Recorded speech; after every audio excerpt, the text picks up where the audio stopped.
कि इंडिया ने जो काम फ्रांस नहीं कर सका, जर्मनी नहीं कर सका, जो काम ऑस्ट्रेलिया नहीं कर सका, जो काम न्यूजीलैंड नहीं कर सका, जो काम 27 ममालिक नेटो के ममालिक नहीं कर सके, जो अमेरिका के इत्तेहादी हैं, पार्टनर हैं, जो काम वो नहीं कर सके, वो इंडिया कैसे अकेला कर रहा है? वो कैसे कि अभी आप देखें कि इंडिया ने अमेरिका को मजबूर कर दिया और रशिया को मजबूर कर दिया कि वो दोनों इंडिया के पास आएंगे।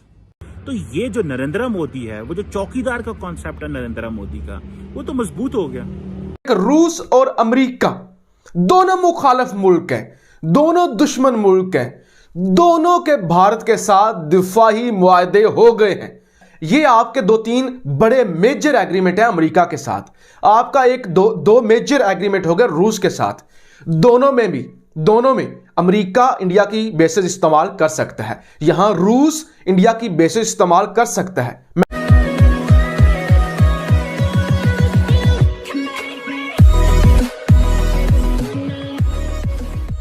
नमस्कार दोस्तों, ना ही जर्मनी कर पाया, ना ही ब्राज़ील कर पाया, ना ही इटली कर पाया, ना ही कोई और कंट्री कर पाया, लेकिन इंडिया ने यहाँ पर करके दिखाया। और यहाँ पर बात हो रही है कि भाई दोनों से रिलेशन, अमेरिका के साथ भी रिलेशन, रशिया के साथ भी रिलेशन। अब इससे पहले होता ये था कि अगर मान लीजिए कि आप अमेरिका की फेवर में है तो आपको एंटी रशिया एक्टिविटी करनी पड़ेगी या फिर स्टेटमेंट तो देने पड़ेंगे, और अगर मान लीजिए कि आप रशिया की फेवर में है तो आपको अमेरिका के खिलाफ बोलना पड़ता है, और जो रशिया की जो भी यहाँ पर स्ट्रेटेजी है उसका मतलब उसका पार्ट बनना पड़ता है आपको।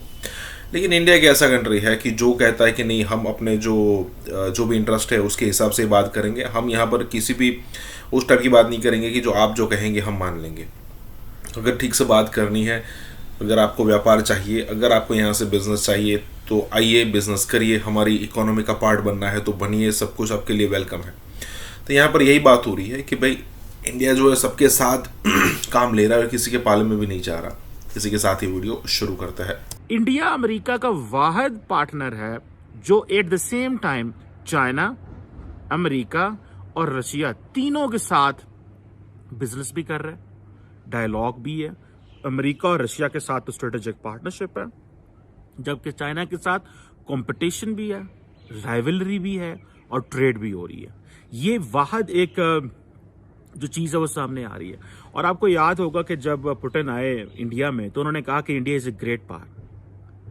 पुतिन कभी भी इंडिया ना आते, रशियन प्रेसिडेंट पुतिन कभी भी इंडिया ना आता अगर उनको ये एहसास होता कि इंडिया जो है वो कंप्लीटली अमेरिकन ब्लॉक में चला गया। उनको इस चीज का एहसास है कि इंडिया जो है वो बैलेंसिंग एक्ट कर रहा है, कि इंडिया ने जो काम फ्रांस नहीं कर सका, जर्मनी नहीं कर सका, जो काम ऑस्ट्रेलिया नहीं कर सका, जो काम न्यूजीलैंड नहीं कर सका, जो काम 27 ममालिक नेटो के ममालिक नहीं कर सके, जो अमेरिका के इत्तेहादी हैं, पार्टनर हैं, जो काम वो नहीं कर सके, वो इंडिया कैसे अकेला कर रहा है?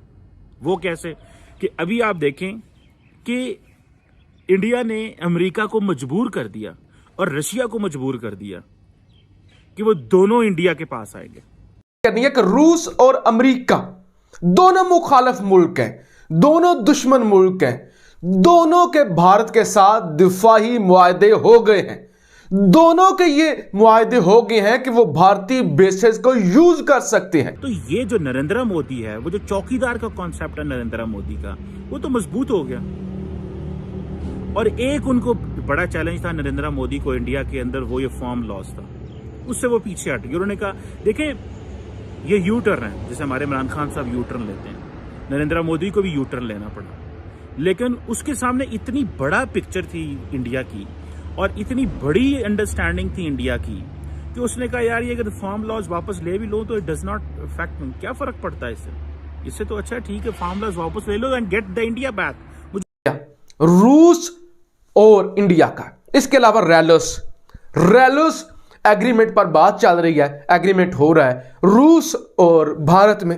यह एग्रीमेंट क्या है? यह एग्रीमेंट ये है कि भारत रूस की जो बेसेस हैं वो यूज कर सकेगा और रूस नेवी की शिप्स और बाकी जो सारी चीजें हैं वो इस्तेमाल कर सकेगा जब उसे जरूरत होगी। और इसके अलावा लॉजिस्टिक सपोर्ट्स या फिर भारत के असले को बेहतर करना या बाकी जो चीजें मिलिट्री इक्विपमेंट होता है वो रूस से खरीदेगा भारत। तो ये एग्रीमेंट हो चुका है, यानी सादा लफ्जों में रूस अब भारत की बेसिस इस्तेमाल कर सकता है। इससे पहले लिमुआ, एक लॉजिस्टिक्स पोर्ट का लिमुआ एग्रीमेंट 2016 के अंदर हुआ था, अमेरिका और भारत का। लिमुआ इसे कहते हैं, लिमुआ भी कहते हैं। एक कॉमकासा इसे कहते हैं, कॉमकासा कम्युनिकेशन के हवाले से। ये दो होने का मकसद ये है, ये आपके 2-3 बड़े मेजर एग्रीमेंट है अमेरिका के साथ। आपका एक दो मेजर एग्रीमेंट हो गया रूस के साथ।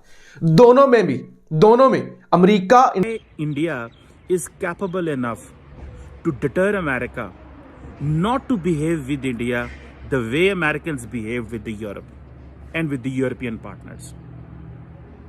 अब ये जो जिसे आप कह लें कि अगर आप देखें 21st सेंचुरी के बिगिनिंग से अब वो इंडिया के साथ डिफेंस कोऑपरेशन भी कर रहे हैं, वो न्यूक्लियर मटेरियल टेक्नोलॉजी और ये सारा इधर भी इंगेज हैं। ठीक है जी, इंडिया ने यूएस सिविल न्यूक्लियर डील भी सिक्योर कर ली और उसके बाद जो इंडिया है उसने चाइना के साथ भी कारोबार अपना कर लिया। So what is attracting America की इसको अगर आप देख रहे हैं तो जो पूरा यूरोप है वो स्टडी कर रहा है, इसको रशियन स्टडी कर रहे हैं, इसको इंटरनेशनल कम्युनिटी स्टडी कर रही है कि what is that much important for the Americans कि वो इंडिया को कुछ नहीं कहते, वो इंडिया के बारे में उस तरह नहीं है। Pakistan has lost that position. अभी तो पोजीशन ये है कि अभी हम वो जो अपना बायलैटरल ताल्लुक है वो मेंटेन नहीं कर पा रहे अमेरिका के साथ। Forget asking Americans to do a balancing act between India and Pakistan, हमें दोनों को एक बराबर देखें, क्योंकि वो $3 ट्रिलियन इकोनॉमी, आप $300 मिलियन की इकोनॉमी, $300 की, $350 की, $280 की इकोनॉमी है। So why will they look at Pakistan now?